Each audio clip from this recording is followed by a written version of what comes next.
de mi experiencia personal, ¿no? Porque lo que te decía, o sea, he tenido como la oportunidad de, desde muy pequeño, hacerme esos cuestionamientos, ¿no? De por qué realmente no está aquí, básicamente. A partir de eso, em, pues uno inicia una búsqueda, ¿no?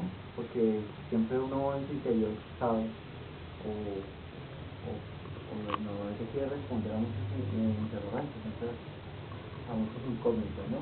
Yo pues tuve la oportunidad de pasar por el estudio casi de todas las religiones y de muchas culturas y una cantidad de libros culturales, religiosos, filosóficos, para llegar a una conclusión, ¿no? O sea, básicamente uno dice, bueno, porque termina uno en conciencia de Cristo, bueno, es porque filosóficamente no hay algo con más veracidad, ¿sí? Y con más, de una forma más concreta y clara, y con una base filosófica, espiritual, científica, porque es muy científico todo eso, más firme, ¿sí? Que te permita a ti desarrollar una vida muy plena en todos los aspectos, ¿sí?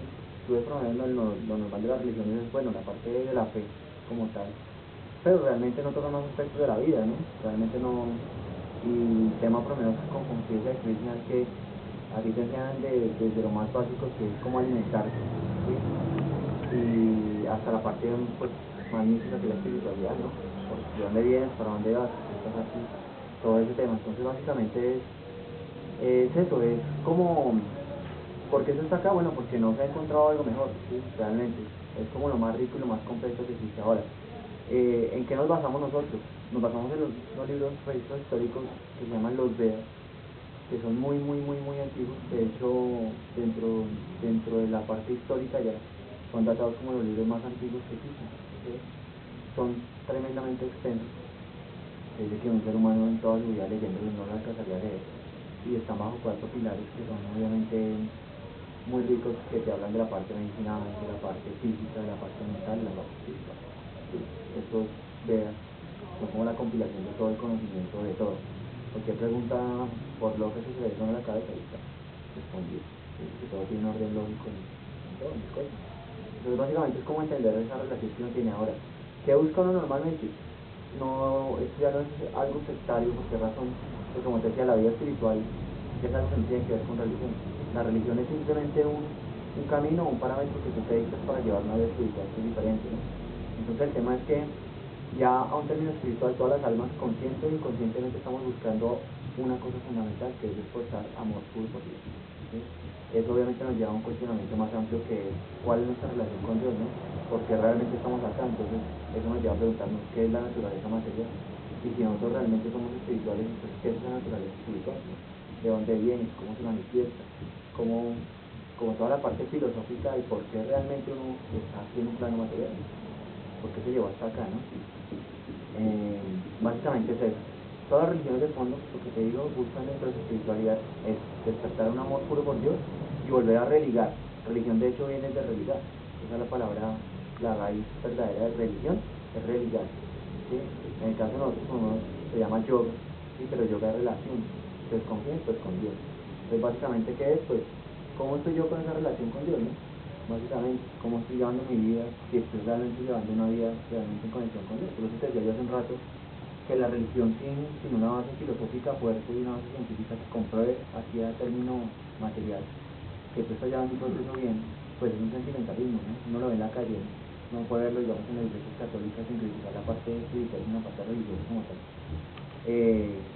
Ay, Dios mío, tal, domingo, no, la gente, la mayoría de uno, pues, no, que crecimos aquí en Occidente, ¿sí? Está en nuestra espiritualidad, el domingo es una hora en la iglesia, ¿sí? Pero pues hay un sermón, una persona que habla, pero tú sales y realmente no pasa nada, ¿no? Tú sigues igual, comiendo carne, fumando, tomando, en rumba, ¿sí? Y haciendo todas las mismas preguntas, no hay una respuesta a eso, como que no dice, que ahí se dio todo, yo lo quiero ver. Yo me preguntaba algo mucho a los 10 años que empecé como la búsqueda espiritual. Yo decía, bueno, si hay un Dios, pues yo lo quiero ver, ¿no? Si dicen que es como mi papá, pues yo lo quiero ver, ¿no? Como me gustaría ver a mi papá en Italia, ¿no? Es apenas lógico. Entonces, básicamente, no sé, esos cuestionamientos que aparentemente son de pronto ilógicos para muchos, pero que deberían ser lógicos para todos, ¿no? Entonces, básicamente es eso. Entonces, en cuanto a la parte religiosa, ahora, ¿qué diferencias hay? Lo que yo te decía, básicamente pelear por ser religioso es algo de falta de conocimiento y de sabiduría. De fondo, lo que una persona debe saber es que todos somos exactamente igual. Si tú naces en la India, o en la China, o en Colombia, o en Argentina, o en Nueva York, o donde nazcas, todos somos almas espirituales en cuerpo material. ¿Sí? Las designaciones de yo soy colombiano, yo soy no sé qué, yo soy negro, yo soy Hare Krishna, yo soy cristiano, ¿sí? Son designaciones simplemente mentales del plano material. Cuando la gente pueda ver esa realidad, que es una verdad, pues muy seguramente van a mi armarse muchas peleas, ¿no? Pero en cuanto a los religiosos, que son pues peleas sin fundamento, realmente, falta de conocimiento.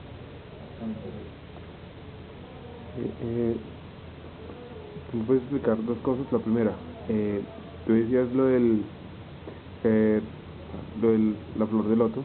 La segunda, lo de comer carne. Vegetarianismo, ¿por qué el vegetarianismo? Bueno, el vegetarianismo es fundamental para poderse desarrollar espiritualmente. ¿Por qué razón? Porque todo lo que uno come es lo que lo hace a uno. ¿Sí? Entonces, si uno tiene un cuerpo intoxicado, por ende va a tener una mente intoxicada y no vas a poder entender, obviamente, muchos aspectos de la vida espiritual, y por eso se hace necesario hacerse vegetariano. ¿Sí? ¿Por qué hacerse vegetariano? Porque aparte de eso despierta muchas facultades en la persona que quedan dormidas y quedan guardadas por el consumo de carne. ¿Sí? ¿Por qué razón? ¿Qué sucede cuando uno consume carne? ¿Qué está consumiendo realmente? Algo que estuvo vivo y ahora está muerto. ¿Sí? Básicamente, y algo que estuvo vivo y ahora está muerto, ¿qué es? Un cadáver. Muy básico y muy fácil de entender para cualquier persona. Entonces el tema es, si tú le pones un cadáver a tu cuerpo, pues muy seguramente eso no va a despertar muchas facultades que sean positivas, ¿no? Algo que viene de una matanza, de un sufrimiento, y aparte que tiene cantidades anabólicos, agrotóxicos y demás. Entonces, ¿qué sucede? ¿Por qué el vegetarianismo? Porque primero que todo es el alimento natural del ser humano. El ser humano empezó a comer carne, pero es algo degradado, realmente, ¿sí? Y no le permite a uno avanzar ni espiritualmente ni mentalmente.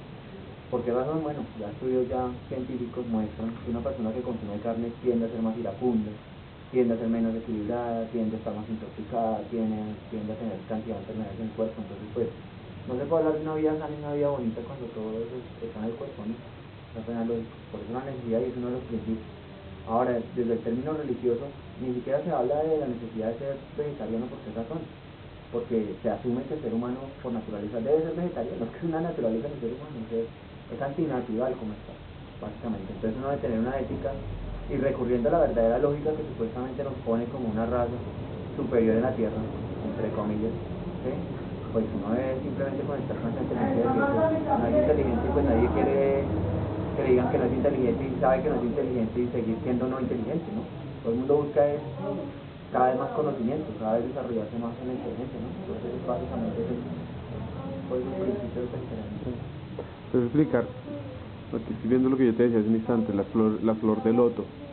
Explícame un poco ese concepto de lo que me decías hace un instante, por favor. Ok, la flor de loto está asociada a muchos aspectos de la vida espiritual y de la parte cultural, ¿sí? En cuanto a lo cultural es porque la flor de loto realmente puede crecer, crece en los pantanos, pero no se contamina, es muy pura, entonces tiene un significado muy místico, ¿no?